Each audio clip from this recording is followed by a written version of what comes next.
Classes में आप सभी का स्वागत है।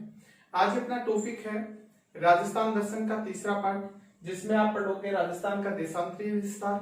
साथ में इससे बनने वाले हेतुपर्ण जो क्वेश्चन है उनके बारे में आप अध्ययन करोगे। तो देखिएगा, सबसे पहले हम देखते हैं राजस्थान का देशांतरीय विस्तार। अगर अपन देखें तो पृथ्वी है ये, और इस पृथ्वी को पूर्वी और पश्चिमी गोलार्ध में, कौन से गोलार्ध में? पूर्वी और पश्चिमी गोलार्ध में बांटने वाली जो रेखा है इसको बोलते हैं हम 0 डिग्री ग्रीनविच रेखा। कौन सी रेखा? 0 डिग्री ग्रीनविच रेखा। और इस रेखा से राजस्थान जो है वो है घुणंतर डिग्री 30 मिनट पूर्वी देशांतर से 78 डिग्री 17 मिनट पूर्वी देशांतर के बीच में आपका राजस्थान स्थित है, यहां से लेकर यहां तक। क्लियर? अगर आपसे पूछा जाए कुल देशांतरीय विस्तार कितना है, आपको बताना है 8 डिग्री 47 मिनट, या फिर आप लगभग में कितना डिग्री बताओगे? 9 डिग्री बताओगे। अब इसके बाद में अगर अपन देखें तो यहां से क्वेश्चन ये भी पूछ लिया जाता है कि राजस्थान से मतलब 70 डिग्री देशांतर राज्य के कौन से जिले से गुजरती है, तो आपको इसमें बताना है ये एक ही जिला जो है जैसलमेर उससे गुजरती है। उसके बाद में एक क्वेश्चन और यहां से पूछा जाता है कि जो 78 डिग्री जो देशांतर है वो कहां से, आपको बताना है धौलपुर जिले से। कहां से गुजरती है? धौलपुर से, एक ही जिले से गुजरती है। नेक्स्ट में यहां से प्रश्न पूछ लिया जाता है कि राजस्थान की मध्य देशांतर कौन सी है। राजस्थान की मध्य देशांतर कौन सी, तो आपको बताना है 76 डिग्री जो पूर्वी देशांतर है ये राजस्थान की मध्य देशांतर है, जो कि राजस्थान की इस प्रकार से मध्य से होकर के गुजरती है। अब आपसे पूछा जाए राजस्थान का पश्चिमीतम देशांतर कौन सा है, तो ये देखो 69 डिग्री 30 मिनट यहाँ पर जैसलमेर में है। ठीक है। अब आपसे पूछा जाए पूर्वीतम राजस्थान का देशांतर कौन सा है, तो आपको यहाँ पर बताना है इस जगह पर 78 डिग्री 17 मिनट। क्लियर? अब आगे अपन अगर बात करते हैं तो देखो दूसरी बात यह है महत्वपूर्ण कि सूर्य की किरणें एक देशांतर को पार करने में 4 मिनट का समय लेती हैं। देखो सूर्य का उदय होता है पूर्व गोलार्ध में। कहां पर होता है? पूर्व में होता है। अब देखो यहां पर है ये सूर्य, ठीक है। अब ये जो है माना कि ये राजस्थान में यहाँ 78 डिग्री 17 मिनट पूर्वी देशांतर पर स्थित है। ठीक है। यहां से 69 डिग्री 30 मिनट पर आने में जो है लगभग कितना टाइम लेगा, तो आपको मैंने बताया कि एक देशांतर को पार करने में 4 मिनट का टाइम ले रहा है। तो यहाँ पर लगभग हम देशांतर कितने रख रहे हैं? 9। तो कितना टाइम लेगा? 36 मिनट का समय लेगा। कहने का मतलब अगर पूर्व में जैसे सूर्य उदय 6 बजे हो रहा है, ठीक है, सुबह 6 बजे होता है सूर्य का उदय, तो पश्चिम में जो है सूर्य का उदय यहाँ पर 6 बज करके कितने मिनट पर होगा? 36 मिनट पर होगा। अगर आप एग्जैक्ट इसके अनुसार देखें तो 6 बज करके 35 मिनट 8 सेकंड के ऊपर सूर्य का उदय यहाँ पर होगा। अब इसके बाद में अगर अपन देखें एक महत्वपूर्ण प्रश्न और, तो इसके बाद में आपसे प्रश्न ये पूछा जा सकता है कि भारत का जो मानक देशांतर है उससे भी आपसे क्वेश्चन पूछा जा सकता है। तो आपको भारत का मानक देशांतर जो है वो बताना है 82.5 डिग्री पूर्वी देशांतर। कितना बताना है? 82.5 डिग्री पूर्वी देशांतर बताना है। और ये जो 82.5 डिग्री पूर्वी देशांतर है वो ग्रीनविच रेखा से 5.5 घंटे आगे है। देखो आगे कैसे है, मैंने बताया कि अगर आप इस 0 डिग्री से इधर, ये है पूर्वी गोलार्ध और ये है पश्चिमी गोलार्ध, अगर आप पश्चिमी गोलार्ध में जा रहे हैं तो समय क्या होगा? माइनस, और पूर्वी गोलार्ध में अगर इस 0 डिग्री से जा रहे हैं आप तो समय क्या होगा? प्लस होगा। ठीक है। अब देखो इससे पूर्व में है अपन, ठीक है, तो पूर्व में यहाँ पर है 82.5 डिग्री पूर्वी देशांतर, तो 82.5 को आप गुणा कर सकते हैं किससे? 4 से, तो कितना आगे हो जाएगा? 5.5 घंटे ये आगे हो जाएगा। इंडियन स्टैंडर्ड टाइम ग्रीनविच रेखा से कितना आगे है? 5.5 घंटे। भारतीय जीएमटी घड़ी से इंडियन घड़ी कितनी आगे, तो आपको 5.5 घंटे बताना है। इसके बाद में यहाँ से क्वेश्चन आपसे यह भी पूछा जाता है कि ये 82.5 डिग्री जो देशांतर है, 82.5 डिग्री जो भारत का इंडियन स्टैंडर्ड टाइम है, ये भारत के कितने राज्यों से गुजरता है, तो आपको बताना है ये भारत के 5 राज्यों से गुजरता है। बोला वो 5 राज्य कौन कौन से हैं, तो मैं आपको एक ट्रिक बताऊंगा। यूपी में छग्गू उड़ा आंधी से, क्लियर, यूपी में छग्गू उड़ा आंधी से। देखो उत्तर प्रदेश है, मध्य प्रदेश में का मतलब, छ का मतलब यहाँ पर क्या है छत्तीसगढ़, उ का मतलब, उड़ा का मतलब यहाँ पर है ओडिशा, क्या है ओडिशा, और यहाँ आंधी का मतलब आप रखोगे आंध्र प्रदेश, क्या रखोगे आंध्र प्रदेश। नेक्स्ट यहाँ से एक क्वेश्चन ये और आ जाता है कि सर 23.5 डिग्री ये है आपका 23.5 डिग्री कर्क रेखा और 82.5 डिग्री जो पूर्वी देशांतर, ये दोनों कहां पर आपस में मिलती हैं, तो आपको बताना है छत्तीसगढ़, और छत्तीसगढ़ का जो स्थान है उस स्थान का नाम बताना है सरगुजा। क्या नाम बताना है, सरगुजा नामक स्थान पर ये दोनों जो रेखाएं हैं वो आपस में क्या होती है, मिलती है। देखिएगा आपने राजस्थान का अक्षांशीय और देशांतीय विस्तार दोनों अच्छे से आपने पढ़ लिए हैं। अब देखो यहां से दोनों से तुलनात्मक प्रश्न अपन किस प्रकार से कैसे कैसे प्रश्न आते हैं उनके बारे में अपन थोड़ा सा डिस्कस करते हैं। तो देखो राजस्थान जो है आपको दिखाई दे रहा है, ये राजस्थान है, ये राजस्थान का यहाँ पर जो है वो है उत्तरतम बिंदु। कौन सा बिंदु है, उत्तरतम बिंदु, क्लियर। ये राजस्थान का जो है वो है पश्चिमतम बिंदु। कौन सा बिंदु है, पश्चिमतम बिंदु। ये राजस्थान का है दक्षिणतम बिंदु। कौन सा बिंदु है, दक्षिणतम बिंदु। और ये जो स्थान है वो है पूर्वीतम बिंदु, क्लियर। अब देखो यहां से पूछ लिया जाए कि पश्चिमतम देशांतर कौन सा है, तो आपको ये बताना है कि 69 डिग्री 30 मिनट, क्लियर। पूर्वीतम अगर आपसे पूछा जाए तो आपको 78 डिग्री 17 मिनट पूर्वी बताना है, पूर्वी देशांतर, ठीक है। अगर मध्यतम, अगर क्या पूछ लिया जाए, मध्यतम देशांतर पूछ लिया जाए कि मध्य से गुजरने वाला देशांतर कौन सा है, तो आपको यहां पर बताना है 76 डिग्री पूर्वी देशांतर। 3 चीजें क्लियर हो गई। इसके बाद में उत्तरतम अगर पूछा जाए तो आपको बताना है 30 डिग्री 12 मिनट नॉर्थ अक्षांश। दक्षिणतम अक्षांश राजस्थान का पूछा जाए तो आपको इस जगह पर बताना है वो है 23 डिग्री 3 मिनट, क्लियर। और मध्यतम अगर आपसे अक्षांश पूछ लिया जाए तो आपको वो बताना है 27 डिग्री नॉर्थ अक्षांश। अब देखो 1% तो ये आ जाता है कि ये राजस्थान का नॉर्थ और ये साउथ, ये आपका जो है पूर्वी और ये आपका पश्चिमी, ठीक है। ये चीजें क्लियर हो गई। अब आपसे पूछा जाए कि उत्तरतम जिला कौन सा है, तो आपको बताना है श्री गंगानगर। कौन सा बताना है, गंगानगर। श्री गंगानगर की तहसील श्री गंगानगर ही है। श्री गंगानगर का गांव कौन सा है, तो आपको यहां पर बताना है कोणा गांव। कौन सा गांव बताओगे, कोणा गांव बताओगे, ठीक है। अब इसके बाद में अगर आपसे ये पूछ लिया जाए कि राजस्थान का दक्षिणतम गांव जिला कौन सा है, कौन सी है दक्षिणतम, अगर जिला से पूछ लिया जाए तो आपको बताना है बांसवाड़ा। क्या बताना है, बांसवाड़ा। बोला बांसवाड़ा की तहसील कौन सी है, कुशलगढ़। कौन सी बताओगे, कुशलगढ़। नेक्स्ट में यहां से अगर आपसे पूछ लिया जाए क्या कि गांव कौन सा है, तो आपको यहां पर बताना है बोरकुंडा। कौन सा गांव बताओगे, बोरकुंडा, क्लियर। अब देखो यहां से आपसे अगर पूर्वी गांव पूछ लिया जाए, पूर्वी जिला पूछ लिया जाए, तो आपको बताना है धौलपुर। कौन सा बताना है, धौलपुर, ठीक है।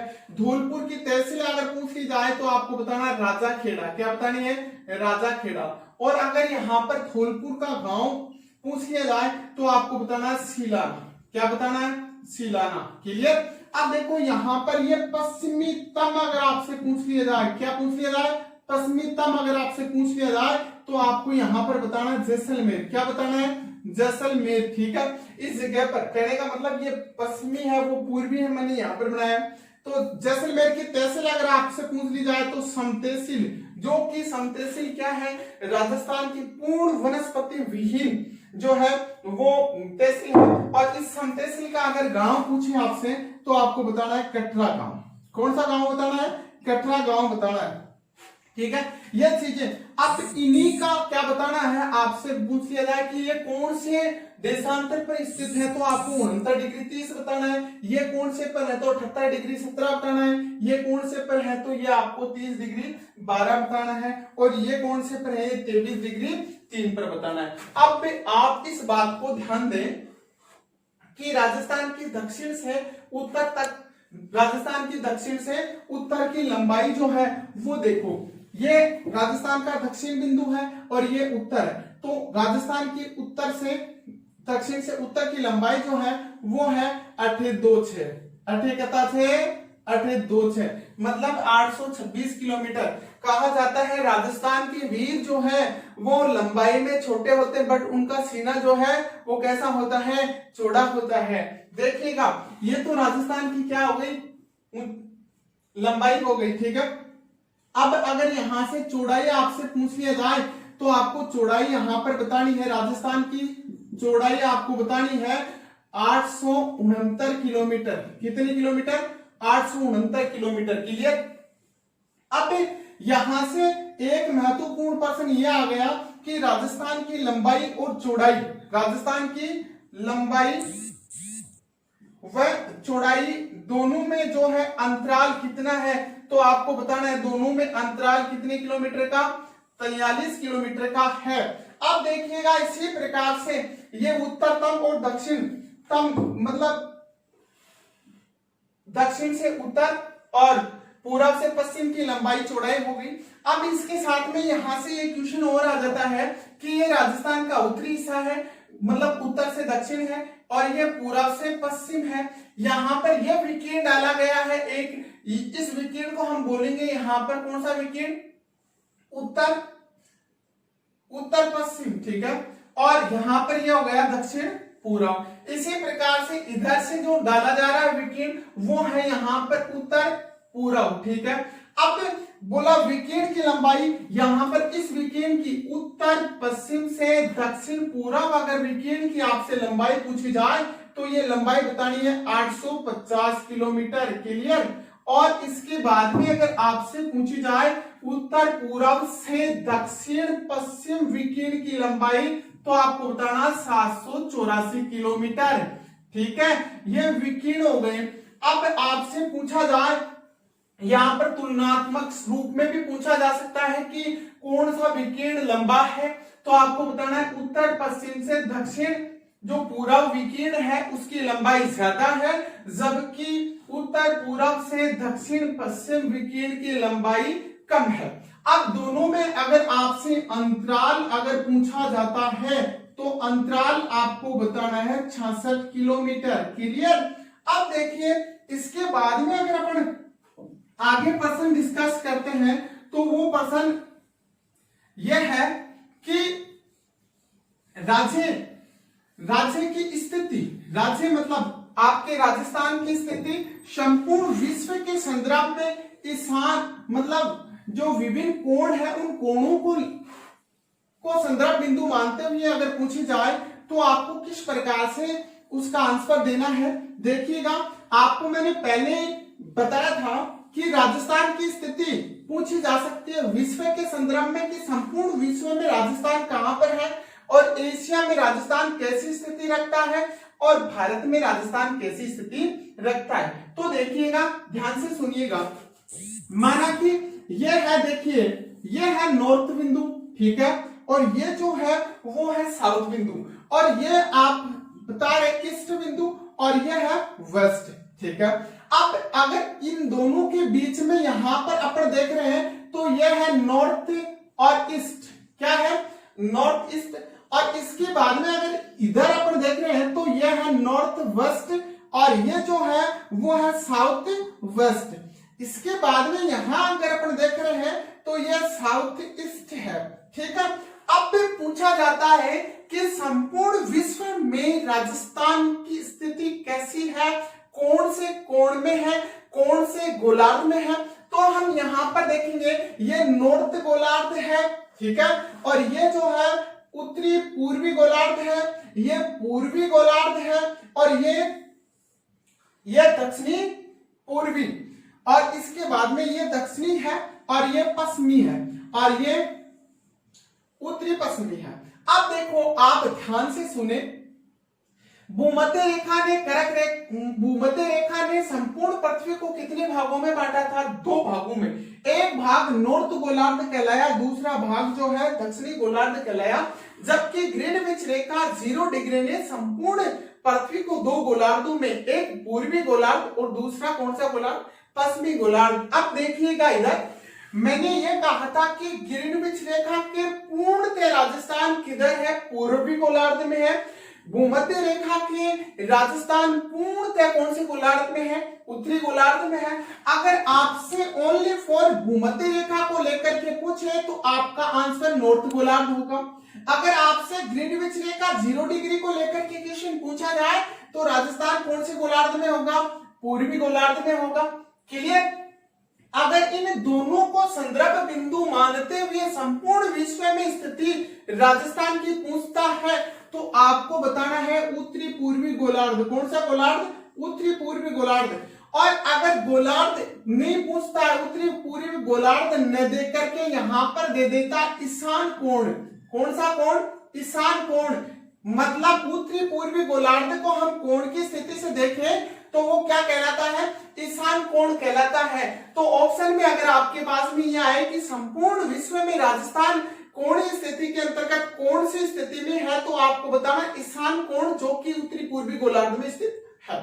अब नेक्स्ट प्रश्न यहां से पूछ रहा है अगला कि राजस्थान ये आपका जो है आपके भारत में कौन सी स्थिति रखता है, तो आपको बताना है भारत में उत्तरी पश्चिमी।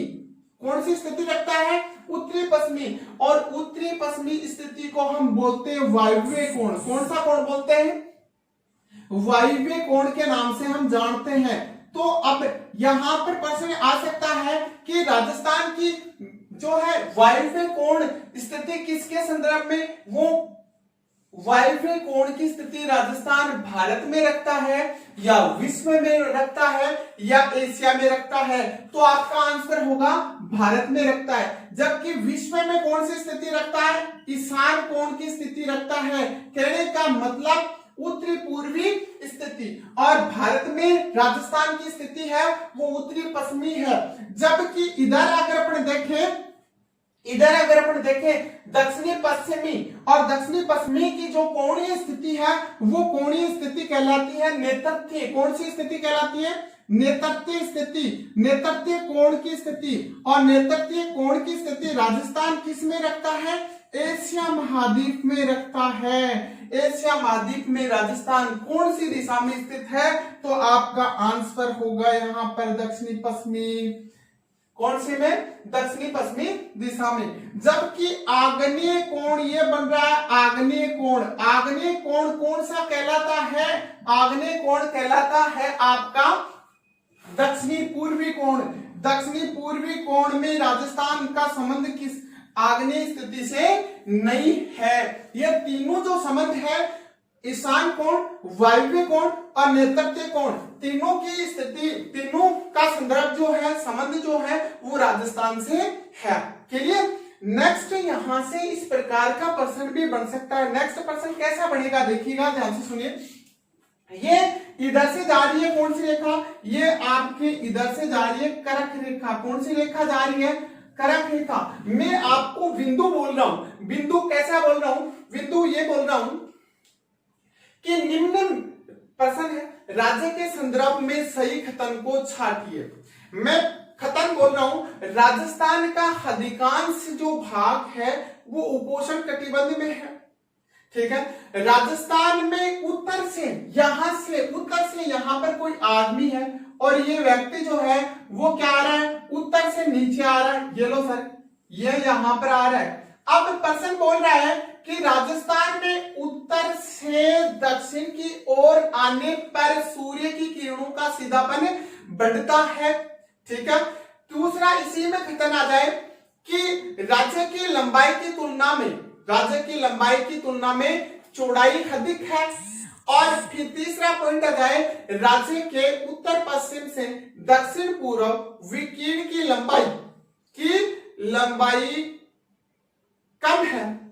तो आपको इनमें क्या करना है, सही कथन का चयन करना है। तो देखिएगा ये कर्क रेखा है, ये कर्क रेखा राजस्थान को दो जलवायु प्रदेशों में, कर्क रेखा के दक्षिण वाला जो भाग है वो भाग तो कौन सा कहलाया था, उष्ण, जबकि ऊपर वाला जो भाग था वो कौन सा कहलाया था, उपोष्ण। तो देखिए मैंने कथन बोला था राजस्थान का अधिकांश भाग जो है वो कौन सा, उपोष्ण कटिबंध के अंतर्गत आता है, ठीक है। अब इस कर्क रेखा के ऊपर सूर्य होता है क्या, लंबवत। ये लो सर सूर्य, आपको मैंने ये बताया था कि कर्क रेखा के ऊपर जब सूर्य लंबवत होता है तो इन स्थानों पर, कहने का मतलब इस कर्क रेखा के पास वाले क्षेत्रों में तो लंबी किरणें पड़ती हैं, सूर्य तक की मात्रा ज्यादा होती है, जबकि इससे अपन ऊपर जैसे जैसे ऊपर जाते हैं, उत्तर की तरफ जाते हैं, तो सीधापन की तुलना में क्या बढ़ता है, तिरछापन बढ़ता है। क्या बढ़ता है, तिरछापन बढ़ता है। और जैसे जैसे हम यहां से इधर आते हैं तो सीधापन सूर्य की किरणों का बढ़ता है। तो देखो मैंने यहां पर आपको बताया था कि सूर्य की सीधी किरणें कहां पर गिरती हैं, बीडी पीजे। ये जो नेक्स्ट जो वीडियो इससे पहले का है उसमें बताया गया है। सीधी तिरछी किरणें जहां पर पड़ती है उसका मैंने ट्रिक बताया था, श्री हनु चूबी, मतलब श्री गंगानगर, हनुमानगढ़ और चूरू और बीकानेर में सूर्य की किरणें जो है वो कैसी पड़ती हैं, तिरछी पड़ती हैं, जबकि बांसवाड़ा, डूंगरपुर, प्रतापगढ़ और झालावाड़ में सूर्य की किरणें कैसी पड़ती हैं, सीधी पड़ती है। अब इसके बाद में अगर अपन एक प्रश्न और देखें, यहां से एक प्रश्न ऐसे आएगा जैसे कि राजस्थान वह कौन सा देशांतर है जो राजस्थान के सबसे कम जिलों से गुजरता है, वह कौन सा देशांतर है जो राजस्थान के सबसे कम जिलों से गुजरता है। तो आपको इसमें दो देशांतर बताने हैं। एक देशांतर है 70 डिग्री पूर्वी देशांतर, ओनली फॉर किससे गुजर रहा है, जैसलमेर से गुजर रहा है। जबकि इसी में दूसरा देशांतर आपको बताना है 78 डिग्री पूर्वी देशांतर। ये दो देशांतर है वो ओनली फॉर किससे, धौलपुर से गुजर रहा है। अब दूसरा प्रश्न यहीं से एक आ सकता है कि राजस्थान के सर्वाधिक जिलों से गुजरने वाले देशांतर, राजस्थान के सर्वाधिक जिलों से गुजरने वाले देशांतर और अक्षांश कौन से हैं। ऐसा राजस्थान का अक्षांश कौन सा है जो सबसे ज्यादा जिलों से गुजर रहा है, ऐसा राजस्थान का देशांतर कौन सा है जो सबसे ज्यादा जिलों से गुजर रहा है। तो देखिएगा मध्य जो देशांतर था, मध्य देशांतर जैसा कि मैंने आपको बताया था 76 डिग्री पूर्वी देशांतर, क्लियर। और मध्य अक्षांश जो है वो मैंने आपको बताया था 27 डिग्री नॉर्थ। ये दोनों अक्षांश और देशांतर ऐसे हैं जो राजस्थान के सर्वाधिक जिलों से गुजरते हैं। अब आपसे पूछ लिया जाए कि राजस्थान का मध्य देशांतर और राजस्थान का मध्य अक्षांश ये दोनों कहां पर मिलते हैं, तो देखिएगा यह है नागौर, और इस नागौर में ये दोनों जो है जिस जगह पर मिलते हैं, नागौर में जिला कौन सा है, नागौर है, और नागौर जिले की तहसील जो है वो तहसील है मेड़ता, और मेड़ता तहसील का गांव है लापोलाई। कौन सा गांव है, लापोलाई। इस स्थान पर ये दोनों मतलब अक्षांश और देशांतर जो है दोनों के दोनों क्या करते हैं, आपस में मिलते हैं। तो इस प्रकार से प्रत्येक प्रश्न को आप टच करेंगे, प्रत्येक प्रश्न को इसी प्रकार से आप पढ़ोगे, ठीक है। इसके बाद में अगर अपन देखें तो राजस्थान के अगर अपने उत्तरी दक्षिण से उत्तर, पूर्व से पश्चिम और दोनों विकिरणों के आधार पर अगर राजस्थान के आकार को देखें तो राजस्थान की सभी भुजाएं जो हैं वो असमान है, और असमान होने के कारण से हम इसको एक वस्तुगत आकृति देंगे, और इस आकृति का नाम है पतंगाकार। कौन सी, पतंग पतंगाकार आकार इसका है, ठीक है। और ये आकृति जो है वो कैसी है, वस्तुगत आकृति है, जबकि इसके गणितीय आकृति अगर अपन देखें तो गणितीय आकृति जो है वो है विषम चतुर्भुज के समान। विषम चतुर्भुज का मतलब यहां पर है कि ऐसा जिसकी सभी भुजाएं क्या ना हो, समान न हो, तो उसको हम, ये गणितीय आकृति थी। विषम चतुर्भुज कैसी आकृति थी, गणितीय आकृति थी, जबकि ये कैसी आकृति है, वस्तुगत आकृति है। अब अगर अपन आगे देखें यहां कि इस पतंगाकार आकृति का सर्वप्रथम प्रयोग किसने किया, तो आपको इसमें बताना है प्रोफेसर, किसने क्या बताना है, प्रोफेसर टी.एच. हेंडले ने राजस्थान को सर्वप्रथम कौन से आकार से, प्रोफेसर टी.एच. हेंडले ने राजस्थान को सर्वप्रथम किस नाम से, पतंगाकार नाम से पुकारा। दूसरी बात अगर अपन देखें तो राजस्थान को वेगनर, एक था वेगनर, है ना, और वेगनर ने जो है, वेगनर ने अपने सिद्धांत में राजस्थान को जो है किसके समान माना, विषम कोणीय चतुर्भुज के समान माना। किसने, वेगनर महोदय ने अपने सिद्धांत में राजस्थान को विषम कोणीय चतुर्भुज के समान माना, इसने पतंगाकार। तीसरी बात अगर अपन यहां से करें तो भारत में अगर अपन किसी भी स्थान की निरपेक्ष स्थिति, कैसी स्थिति, निरपेक्ष स्थिति का अगर अपन चयन करते हैं तो वो स्थिति नागपुर, कहां से, नागपुर महाराष्ट्र से ज्ञात की जाती है। दूसरी बात, अगर भारत में समुद्र तल से, भारत में किससे, समुद्र तल से अगर किसी स्थान की ऊंचाई का पता किया जाता है तो वो ऊंचाई से पता किया जाता है चेन्नई कहां, तमिलनाडु, ठीक है। इस प्रकार से नेक्स्ट में हम पढ़ेंगे राजस्थान के सीमा वर्गीकरण, साथ में राजस्थान की तुलना करेंगे विश्व के अन्य राष्ट्रों के साथ में, सीमा का वर्गीकरण पढ़ेंगे और तुलनात्मक प्रश्नों का अध्ययन करेंगे, ठीक है। सभी विद्यार्थियों से मेरा एक बार पुनः आग्रह है, चैनल को जिन्होंने सब्सक्राइब नहीं किया है वो सब्सक्राइब करें, लाइक करें, ज्यादा से ज्यादा इसको शेयर करें।